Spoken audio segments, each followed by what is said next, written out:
حضرت ادریس علیہ السلام کے زمانے میں لوگ بہت بدعمل ہو گئے تھے۔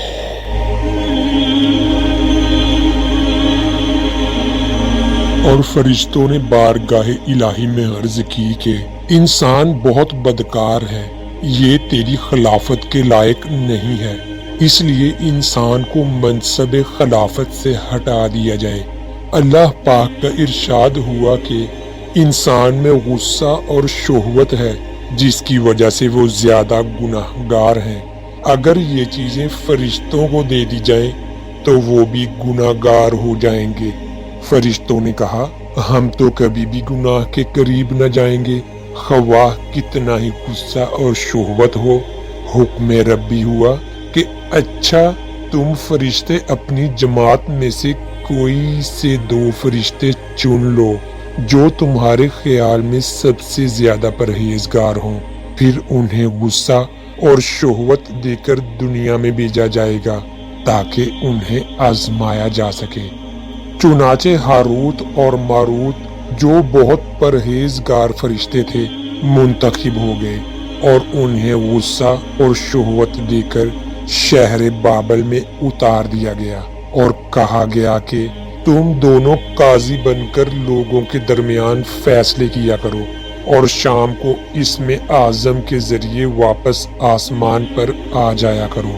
یہ دونوں قریب 1 ماہ تک اسی طرح آتے جاتے رہے۔ اس عرصے میں ان کے عدل و انصاف کا چرچا عام ہو گیا اور بہت سے مقدمے ان کے پاس آنا شروع ہو گئے۔ ایک روز ملک فارس کی ایک حسین و جمیل عورت زہرا نامی نے اپنے شوہر کے خلاف مقدمہ دائر کیا۔ یہ دونوں اسے دیکھتے ہی اس پر عاشق ہو گئے اور ان کے ساتھ بدعملی کی خواہش کی۔ اس عورت نے کہا کہ میرا اور تمہارا دین الگ الگ ہے اور میرا شوہر بہت غیرت مند ہے، اگر اسے پتہ چلا تو وہ مجھے قتل کر دے گا، اس لیے اگر تم اپنی خواہش پوری کرنا چاہتے ہو تو پہلے میرے شوہر کو قتل کرنا ہوگا، اور جس بت کی میں پوجا کرتی ہوں اسے سجدہ کرنا ہوگا۔ اس عورت کی شرائط سن کر دونوں نے انکار کر دیا۔ وہ عورت تو واپس چلی گئی، لیکن ان دونوں کے دل میں عشق کی آگ بھڑکا گئی۔ کچھ روز تو ان فرشتوں نے برداشت کیا، لیکن ایک روز مجبور ہو کر اس عورت کو ملاقات کے لیے پیغام بھجوایا۔ اس نے فوراً ان دونوں کو ملنے کے لیے بلوا لیا۔ جب یہ دونوں وہاں پہنچے تو وہ خوب بناؤ سنگار کر کے بیٹھی تھی۔ اس نے کہا کہ مجھے پتا چلا ہے کہ تم دونوں اسم اعظم جانتے ہو، تو اپنی خواہش کے حصول کے لیے یا تو مجھے اسم اعظم بتا دو، یا پھر اس بت کو سجدہ کرو، یا میرے شوہر کو قتل کرو، یا پھر شراب پی لو۔ دونوں فرشتوں نے سوچا کہ اسم اعظم تو اسرار الہی ہے، اسے فاش نہیں کیا جا سکتا، اسی طرح بت کو سجدہ کرنا یا کسی کو قتل کرنا بھی کبیرہ گناہ ہے، اس لیے چلو شراب لاؤ، ہم شراب پی لیتے ہیں۔ جب وہ دونوں شراب پی کر مست ہو گئے تو اس عورت نے ان دونوں سے بت کو سجدہ بھی کروایا، اپنے شوہر کو قتل بھی کروا لیا، اور اس میں اعظم معلوم کر کے صورت بدل کر آسمان پر جا پہنچی، اور حق تعالی نے اس کی روح کو زہرا ستارے سے متصل کر دیا۔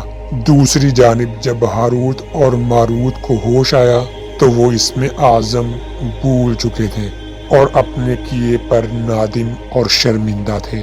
حق تعالی نے فرشتوں سے فرمایا کہ انسان میری تجلی سے دور رہتا ہے، لیکن یہ دونوں تو ہر شام حاضر بارگاہ ہوتے تھے، پھر بھی شہوت سے مغلوب ہو کر گناہ کر بیٹھے، تو اگر انسان سے گناہ سرزد ہوتا ہے تو اس میں تعجب کی کیا بات ہے۔ یہ سن کر تمام فرشتوں نے اپنی خطا کا اقرار کیا اور انسانوں کے لیے دعائے مغفرت کرنے لگے۔ اس کے بعد ہاروت اور ماروت حضرت ادریس علیہ السلام کی خدمت میں پیش ہوئے اور اللہ کے حضور معافی کی درخواست کی آپ نے دونوں کے لیے دعائے مغفرت کی، جس کے کئی روز بعد اللہ تعالی کی طرف سے جواب آیا کہ ان دونوں کو اختیار دیا گیا کہ چاہیں تو دنیاوی عذاب قبول کر لیں یا آخرت کا۔ انہوں نے سوچا کہ دنیا کا عذاب ایک نہ ایک دن ختم ہو جائے گا، لیکن آخرت کا عذاب نہ ختم ہونے والا ہے، اس لیے دونوں نے دنیاوی عذاب قبول کر لیا۔ چنانچہ حق تعالی نے حکم دیا کہ ان دونوں کو لوہے کی زنجیروں میں جگڑ کر بابل کے کنویں میں اوندا لٹکا دیا جائے۔ اس کنویں میں آگ جل رہی ہے اور فرشتے باری باری ان پر کوڑے برساتے ہیں اور پیاس کی شدت سے ان کی زبانیں باہر کو لٹک رہی ہیں، اور یہ عذاب ان پر قیامت تک یوں ہی شدید رہے گا اور آخر کار ان کو نجات ملے گی۔ اس واقعہ میں بہت اختلاف ہے، اس لیے تفسیر غزیزی کے حوالے سے یہ واقعہ نقل کیا گیا ہے۔ اس کے علاوہ بھی بہت کچھ زائد اس واقعہ میں لوگوں نے لکھا ہے، جس کی تصدیق بہت مشکل ہے۔